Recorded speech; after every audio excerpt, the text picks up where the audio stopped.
Russians had a major success in Donetsk front.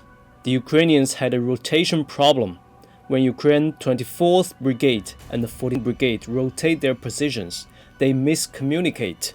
The Russians seized the opportunity and had a major breakthrough. This yellow line is the 2022 contact line. The Ukrainians' Toretsk front is the only defense line that is not breached since 2022. Now this line is collapsed. What a disaster for the Ukrainians. Welcome to Jason John's channel. This is the weekly report for the war in Ukraine from June the 22nd to 28th. In Kharkiv front, the Ukrainians attack near Lipsy every day. But for the past week, there is no change in the contact line. For the past week, the Russians used FAB 3000 bomb to attack the Ukrainian positions. This is a very powerful weapon. Somebody said this is not accurate, but if you are within 15 meters, you will be dead.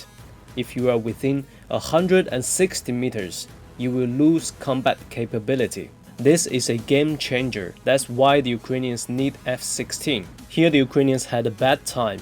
For example, in June the 24th, just in Lipsy direction, the Russians dropped 23 FAB bombs. In Volchansk direction, finally the Ukrainians are making some breakthrough. Because the Russians are using FAB bombs every day, the Ukrainians cannot concentrate their forces within the city. So the Ukrainians change their tactics. They continue to send troops to cross the river, but attack from the east. On June the 17th, the Ukrainians already crossed the river and took this part. During last week, the Ukrainians attacked from the east and from the west, trying to encircle this area.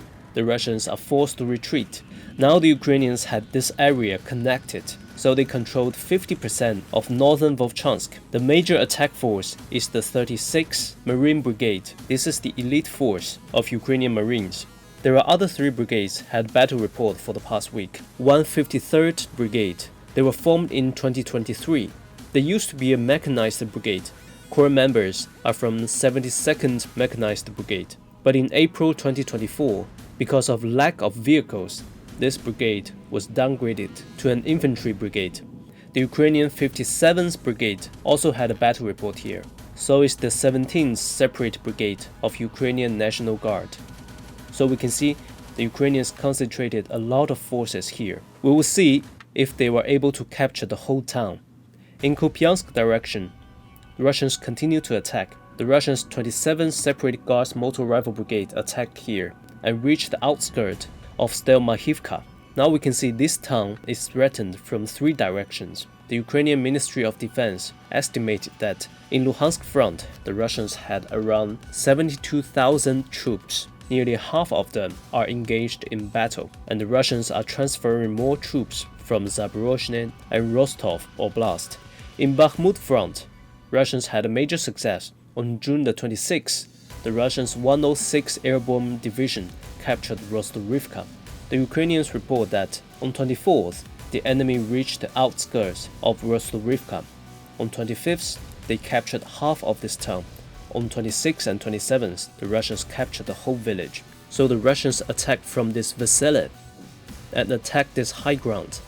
At the same time, the Russians attacked Spirny and Vimka from the east, so that the Ukrainians cannot concentrate their forces. Here the Russian 6th Brigade and 123 Brigade had a battle report, and the 106th Division attacked from the east and from the west. The Ukrainian number 10th Brigade cannot hold the line and is forced to retreat. After the Russians capture this town, they can attack along the railway, or they can attack this Vimka and threaten Seversk. In Chasiv Yar direction, the Russians attack this town every day, but for the past week, there is no change in the contact line. In Toretsk direction, Russians had a major breakthrough.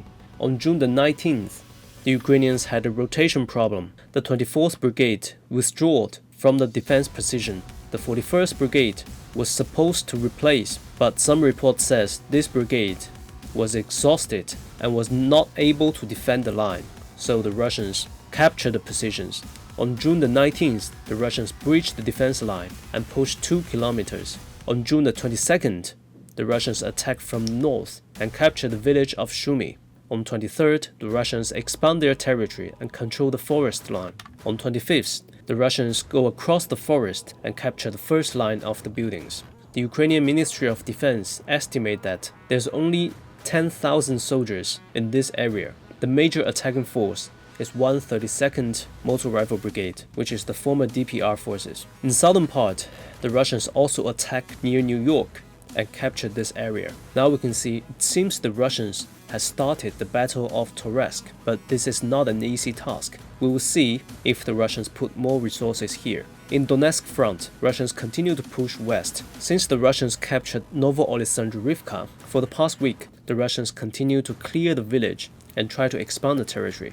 The Russians attacked near Sokil and captured this area. Here the Russians' 15th Brigade and 90th Tank Division had a battle report. The 90th Tank Division is the main force of the 41st Combined Army of Central Military District. In the southern part, on June the 22nd, the Russians captured Yasnobrodivka. So in this area, the Ukrainians had no settlement east of the river. Now the Russians can clear this part and reach the river line. The Ukrainian Ministry of Defense estimated that there are around 50,000 soldiers from Alexandrivka to Hrivka, which is this area. The Ukrainians estimate that their goal is to cut the T-504 road from Pokrovsk to Chasiv Yar, which is the main supply road. The Russians are clearly pushing towards this direction. In Krasnohorivka, Volodar, and the southern front, there are no major changes. To summarize last week, the most important change is the Russians breaking through Toretsk front, and the Ukrainians had a major success in Vovchansk.